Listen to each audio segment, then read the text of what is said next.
Hi, Nicole here, and welcome to another video. Today's video is all about the new Instagram feature, which is collaborations. I'm going to touch on how to use it and some benefits to use it in your business. All right, let's get going. So you will make a post or a reel as you do today. But when you click on tag people, you're going to have a new option. You will have add tag as you normally would, or invite a collaborator. When you click on invite collaborator, you will then search for the other business or person that you're collaborating with for the post. You'll select them, and now they have been added.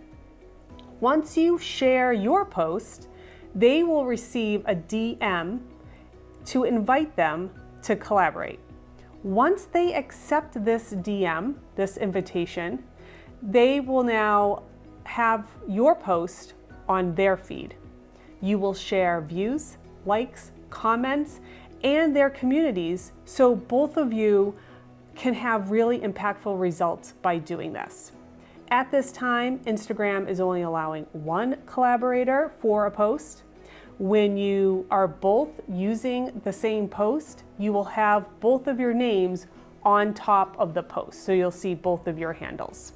Okay, this is a pretty straightforward Instagram feature for you today. Hopefully you're making some great collaborations out there. This is going to be great for small businesses. So let me know if you have any questions at all below. Hopefully this quick tip is helpful so you can quickly integrate this into your small business. Have fun posting, and I'll talk to you soon. Bye.